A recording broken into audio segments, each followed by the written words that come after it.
So hello everyone, welcome to our final review video जो कि होने वाला है पीडब्ल्यू स्किल्स के ऊपर, जो कि जॉब अश्योरेंस बैच है 2023 वाला। Now you might be thinking कि 2023 के ऊपर हम बात क्यों कर रहे हैं 2025 में। सो बेसिकली ये जो बैच स्टार्ट हुआ था 2023 में अगस्त के अंदर एंड ये ख़त्म होना चाहिए था अगस्त 2024 के अंदर, क्योंकि ये 1 ईयर लाइव बैच था जिसमें 100% लाइव पढ़ाने वाले थे एंड ये ख़त्म हुआ है 2025 में जनवरी के अंदर। सो दैट्स वाई ये वीडियो इतना डिले हुआ है एंड जो यहाँ तक में जो डिले इसलिए हुआ है क्योंकि मैं प्लेसमेंट का देख रहा था कि कैसे किस तरह से हो रहा है और क्या अप्रोच रहने वाली है, प्लेसमेंट कितने मिलेंगे या फिर नहीं मिलेंगे, तो उसके ऊपर मैंने थोड़ा सा वेट किया। दैट्स वाई ये यहाँ तक डिले हुआ है। So now this is the final video. इसके बाद कोई भी पीडब्ल्यू स्किल्स के ऊपर वीडियो नहीं आएगी। This is the last video. इसके ऊपर हम जो है इन 6 टॉपिक्स के ऊपर बात करेंगे: content quality, syllabus covered, projects, mentors, management and placements. So let's start with the content quality. Content quality definitely मेरे बैच में, मतलब यहाँ तक तो कोई 2023 वाला जो जॉब अश्योरेंस था एक ही था जॉब अश्योरेंस, बाकी वाले तो जॉब असिस्टेंट थे। इसमें तो कोई क्वालिटी में कंप्रोमाइज़ नहीं हुआ है। संकेत सर ने बहुत अच्छे से डेप्थ में लिया है, तो यहाँ पे क्वालिटी को जो है मैं दूंगा सॉलिड 8 आउट ऑफ 10। और सिलेबस कवर के ऊपर अगर मैं बात करूँ तो कुछ कुछ जो चीज़ें वो स्किप हुई है या फिर मिस हुई है, जो समझना है आप समझ सकते हैं। तो यहाँ पे कुछ रिएक्ट के कंसेप्ट जो है वो स्किप हुए हैं, रिएक्ट 19 के बोल दो या फिर कुछ रिएक्ट हुक्स फॉर्म हो गया, तो कुछ कुछ चीज़ें मिस हुई है एंड एसक्यूएल के अंदर भी कुछ मिस हुआ है। तो हमारे एक किसी स्टूडेंट ने तो पूरा पीडीएफ बना के जो रिमेम्बरिंग टॉपिक्स है वो मैनेजमेंट को भेजे थे, बट वो वहाँ पे आई डोंट थिंक सो, वो थोड़ा लेट ही हो गया कि कवर हुआ नहीं वगैरह वगैरह। तो ठीक है, तो कुछ टॉपिक मिस हुए तो दैट्स वाई यहाँ पे हम 7 देंगे। अब बात करते हैं प्रोजेक्ट के ऊपर।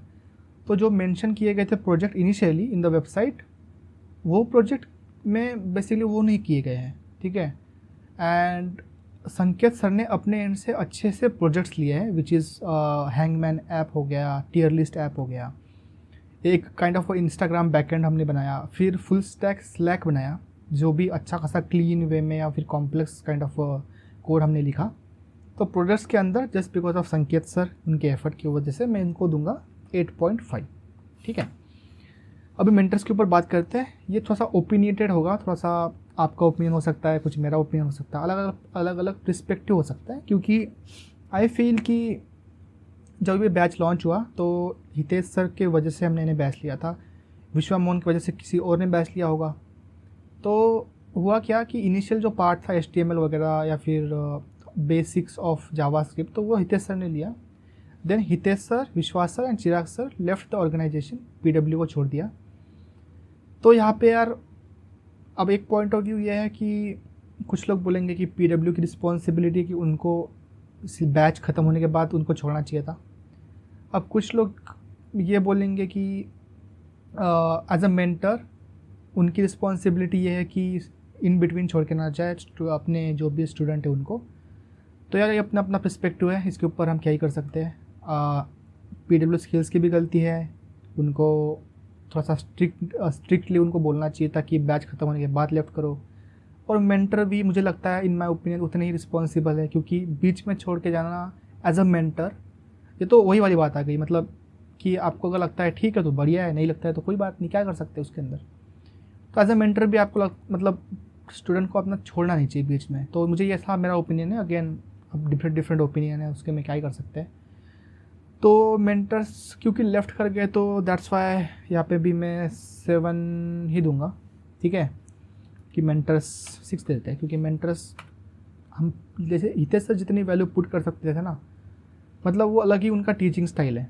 ऑल्दो संकेत सर ने भी बहुत डेप्थ में लिया है, बट अलग अलग एक्सपर्टीज़ होती है अलग अलग मेंटर्स की, तो उस हिसाब से। अब बात करते हैं पीडब्ल्यू मैनेजमेंट के ऊपर। तो हुआ क्या था ना कि एज आई ऑलरेडी सेड कि 2025 में बैच ख़त्म हुआ है, तो वी वांट कि एक साल में ख़त्म हो बट रश भी ना हो। तो उस केस में अगर मैं बात करूँ तो हमने रिक्वेस्ट की थी कि वीकडेज़ पे कोई क्लास ले लो extra if mentor available. Mentor ने भी एग्री किया था कि हाँ मैं रेडी हूँ लेने के लिए, मैं वैसे भी मेंटर में एक दिन तो कैसे निकालूंगा, तुम्हारा सिलेबस मैं अच्छे से कवर कर लूँगा। बट वो हुआ नहीं। जब हमने बहुत ज़्यादा रिक्वेस्ट भेजी, हमने फीडबैक सेशन हुआ तो सब ने वही बोला तो वो चीज़ हुई नहीं, दैट्स वाई जो लास्ट में जो जब एंड में पहुंच गया कोर्स, तब एक्स्ट्रा क्लासेस ली गई और थोड़ा सा रश हो गया वहाँ पे, ठीक है। तो वहाँ पे मुझे लगता है कि रश नहीं होना चाहिए था, दैट्स वाई। मतलब मैं इन शॉर्ट ये बोलना चाहूँगा कि मैनेजमेंट ठीक से रिस्पॉन्ड नहीं करती स्टूडेंट को। रिस्पॉन्ड तो आता है, मतलब ठीक से जो इशू है वो बेसिकली सॉल्व नहीं होता है। एंड आई थिंक इसमें एक रीज़न यही हो सकता है कि डिफरेंट डिफरेंट टीम्स है, टीम 1 टीम 2, तो उनको पता ही नहीं होता इन बिटवीन की चल क्या रहा है। इसका एग्जांपल मैं अगर दूँ तो हमारा बैच जब अक्टूबर में था, जब बैकएंड हम चल रहा था, तो इन बिटवीन बैकएंड ही हमको मेल्स आ गए थे कि प्लेसमेंट के लिए टेस्ट होगा, एम्प्लॉयबिलिटी टेस्ट, आपको टेस्ट देना है, ये सिलेबस वगैरह होगा। तो वहाँ पे वो ये हो गया, तो सब डर गए थे कि ऐसे कैसे प्लेसमेंट का टेस्ट दे रहे हो आप, एम्प्लॉयबिलिटी टेस्ट कर रहे हो, सिलेबस कवर्ड नहीं हुआ है। तो जब हमने कंसर्न रेज किया तो वो बोल रहे थे कि डोंट वरी, जितना कवर हुआ है उतना ही लेंगे वगैरह वगैरह। एंड उसके बाद ये भी बात हुई कि आप अगर आप फेल होते हो टेस्ट के अंदर तो आपको जॉब सपोर्ट नहीं मिलेगा। तो इस तरह से बातें होने लग गई, तो बहुत सारे ट्विटर में ट्वीट्स आए वगैरह वगैरह। तो देन मैनेजमेंट रियलाइज़ कि ठीक है, अब बच्चों को दिक्कत हो ही रही तो हम इमीडिएटली इसको कैंसिल ही कर देते हैं। तो अब आप खुद बताइए कि प्लेसमेंट टीम को पता ही नहीं है कि बैच कहाँ तक पहुँचा है। तो मैं यही अज्यूम कर रहा हूँ कि डिफरेंट टीम्स होने की वजह से ना उनका कम्युनिकेशन गैप होगा, दैट्स वाई इशू है बहुत सारे। अब हमारे बैच में इश्यूज़ तो हुए हैं, इसको कोई डिनाई नहीं कर सकता। अब अभी लेटेस्ट बैच में हो रहे हैं या नहीं, इसका कुछ पता नहीं। सो इसको मैं दूंगा 5, ठीक है। इश्यूज़ हुए थे भाई, सॉल्व नहीं हुए ठीक से इनिशियली, एंड तक आते आते कुछ चीज़ें ठीक हुई थी, उसके लिए ठीक है, बट इनिशियली इश्यूज़ हुए थे, 5.5 कर देते। अब लेट्स टॉक अबाउट प्लेसमेंट, और आई हैव रिक्वेस्ट कि इसके बाद आप कंक्लूजन सुन के जाना कि एक्चुअली में ओवरऑल जो मेरा जो थॉट है इसके ऊपर क्या है, एंड आपको लेना चाहिए नहीं, फ्यूचर में आप PW स्किल्स के ऊपर जाए या नहीं, या फिर किसी भी ऐसे कोर्स के ऊपर या फिर कोहॉर्ट के ऊपर जिसमें जॉब के रिगार्डिंग कुछ प्रॉमिस किया हुआ हो। तो सबसे पहली बात कि जॉब एश्योरेंस बैच था, कंसल्टेंट डिपार्टमेंट जो भी था PW का, उन्होंने हमको, मेरे पास रिकॉर्डिंग्स भी है, मैंने ट्विटर पे पोस्ट भी कर रखा है इसके ऊपर। सो उन्होंने क्लियरली बोला था कि if we fail you to give a job then there will be 100% refund. इसके बारे में मैंने मेल्स किए हैं बहुत ज़्यादा, क्योंकि मुझे पता था कि प्लेसमेंट्स का कुछ सीन बहुत थोड़ा सा वीक है, अपॉर्चुनिटीज़ है नहीं इतनी। ऑल्दो पॉलिसी में जो वर्ड गेम खेलते हैं ना हम कि इसमें ये लिखा है वो लिखा है, तो उस वजह से वो चीज़ हुई नहीं। देन आई थॉट कि यार इतना टाइम वेस्ट नहीं करते, तो कोई बात नहीं, आएगी तो प्लेसमेंट आएगी, नहीं आई तो कोई बात नहीं, क्या ही कर सकते इसके बाद। तो हुआ ये कि इसमें 3 लेवल के टेस्ट है, लेवल 200, लेवल 400 एंड लेवल 600, ठीक है। And if you qualify this test, ठीक है, अगर आपको लेवल 200 का टेस्ट क्वालिफाई हुआ देन आपको नॉन टेक के जॉब्स मिलेगी। अगर लेवल 400 क्वालिफाई हुआ तो आपको टेक वाले रोल्स के अपॉर्चुनिटीज़ आएंगे। और अगर आपने लेवल 600 किया तो आपको जो है बेसिकली हाई पैकेजेस वाले रोल आएंगे। एवरेज उन्होंने 6 LPA बोल दिया था। और एक और बात, मैं लेवल 600 क्वालिफाइड हूँ, ठीक है, पहले बता दूँ। एंड हमारा जो ये टेस्ट हुआ था ना, ये हुआ था, मेरा जो टेस्ट हुआ था वो हुआ था 24 फेब को, ठीक है।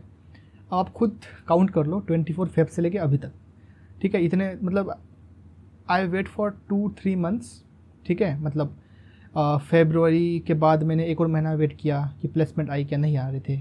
उसके बाद नेक्स्ट मंथ से कुछ अपॉर्चुनिटीज़ शेयर हुई, ठीक है। अब आप खुद सोचो, फुल स्टैक का कोर्स लिया है जिसमें हमने मन स्टैक, फुल फोकस्ड मन स्टैक पे और SQL के ऊपर भी बात हुई है। अब अगर हमको ये बोला जाएगा कि MySQL और पोस्टग्रेस के ऊपर भी आपको रिक्वायरमेंट है, तो ठीक है, कोई बात नहीं, वो हम एफर्ट डाल के करना चाहिए था, इसके ऊपर तो डिबेट ही नहीं है। बट अगर ऐसा हो कि आपको अपॉर्चुनिटीज़ आए कि जावा डेवलपर, पाइथन डेवलपर, तो इट्स कम्प्लीटली इररिलेवेंट ना। तो इस तरह से अपॉर्चुनिटीज़ आई, और मिला जुला के मतलब मैं अगर बोलूँ तो अभी तक फेब से लेके आज की डेट तक मुझे बस 3 अपॉर्चुनिटीज़ दिखी है जिसके अंदर मन स्टैक लिखा है, जिसके अंदर फ्रंट एंड लिखा है, और फ्रंट एंड के अंदर अगर नेक्स्ट.js है तो ठीक है, उसको भी मैं इग्नोर करके वही इंक्लूड कर रहा हूँ। तो 2 या 3 अपॉर्चुनिटीज़ मिली है। अब आप काउंट कर लो कितने महीने हुए हैं, ठीक है। सो 24 फेब से यहाँ तक अपॉर्चुनिटीज़ ज़्यादा आई नहीं है, ओनली 3-4 अपॉर्चुनिटीज़ आई है। इन टोटल कुछ 10-15 अपॉर्चुनिटीज़ हैं, बट वो रेलेवेंट की अगर मैं बात करूँ तो ओनली 3 अपॉर्चुनिटीज़, ठीक है। अब पहली बात, ये लेवल जो टेस्ट हुई है ये इनिशियली पॉलिसी में मेंशन नहीं था, तो यहाँ पे भी बहुत ज़्यादा डिबेट हुई, कुछ लोगों ने ट्विटर पे पोस्ट किया, तो कंपनी की रिक्वायरमेंट है, करना तो पड़ेगा ऐसे ऐसे बोल के टेस्ट भी कंडक्ट किए गए। कुछ लोग फेल हो गए तो उन्होंने होप ही छोड़ दी। कुछ लोग बोल रहे थे कंज्यूमर कोर्ट में जाएंगे, पता नहीं गए कि नहीं। और मैं भी फ्रस्ट्रेट होकर मैंने 64 मेल्स किए हैं PW स्किल्स को, ऑल्दो क्योंकि मैं लेवल 600 क्वालिफाइड था, तो मैंने ये 64 जो मेल किए थे वो टेस्ट के रिलेटेड नहीं किए थे, मैंने किए थे पॉलिसी चेंज के ऊपर। क्योंकि इनिशियली पॉलिसी में लिखा था कि 9 मंथ जॉब सपोर्ट, एंड हमने जो PW कंसल्टेंट है उन्होंने तो हमको ये बोल दिया था कि देयर इज़ 100% गारंटी, अगर if you fail you to give a job then there will be 100% refund, ये भी बात हुई थी। अगेन पॉलिसी में खेल खेल गए, और पॉलिसी में ऐसा लिखा था कि उसके ऊपर फिर और आर्ग्यूमेंट करना कोई सेंस नहीं बनता, तो मैंने सोचा क्या टाइम वेस्ट नहीं करते हैं, ठीक है क्या ही कर सकते हैं, हमने इतना मेल्स किए, हमने एफर्ट डाले, कंज्यूमर कोर्ट में जाने में इतना टाइम वेस्ट हम कोई क्यों ही करेगा।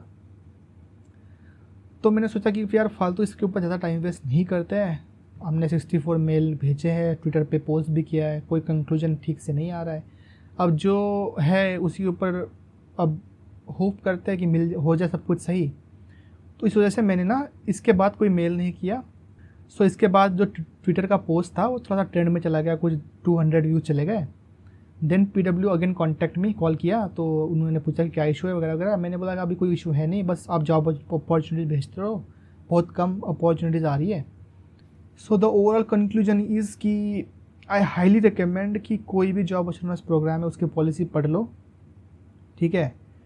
और ये बात दिमाग में आप जितना जल्दी डाल दो उतना अच्छा है कि there will be no job guarantee, you have to put some self effort, you have to explore, you have to apply on your own, ठीक है, किसी के ऊपर डिपेंडेंट ना रहो, ठीक है। और PW का कोई भी कोर्स हो, अनटिल अनलेस वहाँ पे जॉब गारंटी लिखा नहीं होता और आप बेसिकली आपको ट्रस्ट नहीं है पूरा, और आपको फुल्ली ट्रस्ट है तो ठीक है, और जॉब गारंटी लिखा है उसके बाद आपको ट्रस्ट है तो आप अपने हिसाब से लो। लेकिन मैं बिल्कुल रिकमेंड नहीं करता कि just because of job guarantee आप कोई कोर्स को परचेस करो।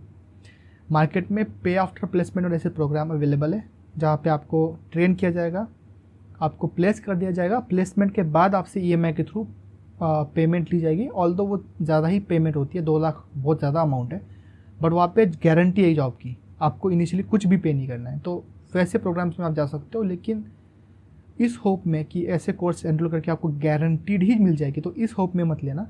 और आपको सीखना है, अगर आपको लगता है कि मेंटर्स अच्छे तो डेफिनेटली गो फॉर इट, बस जॉब गारंटी के लिए प्लीज़ मत जाना। आई हाईली रिकमेंड कि PW स्किल्स का हो या फिर किसी के भी कोर्स का हो, तो जहाँ पे भी जॉब गारंटी लिखा है पहले पेमेंट ले रहे, डोंट बिलीव कोई प्लेसमेंट नहीं आएगा, कोई सपोर्ट नहीं आएगा, कुछ नहीं आएगा। जिनका हुआ बहुत बढ़िया भाई, कॉन्ग्रेचुलेशन, लेकिन सबको तो नहीं मिलेगा, इट्स फॉर श्योर। मतलब इवन 50-60% तक भी नहीं जाएगा प्लेसमेंट, ठीक है। So this is overall feedback and conclusion, जो कि फाइनल रिव्यू था मेरे साइड से। सो इसके बाद कोई वीडियो नहीं आएगी PW स्किल्स के ऊपर। I hope you like this. अगर आपको और जर्नी मेरी कंटिन्यू देखनी हो तो प्लीज़ ड्रॉप पर लाइक, सब्सक्राइब कर देना। एंड इस वीडियो में इतना ही। Thanks for watching and I will see you in the next one.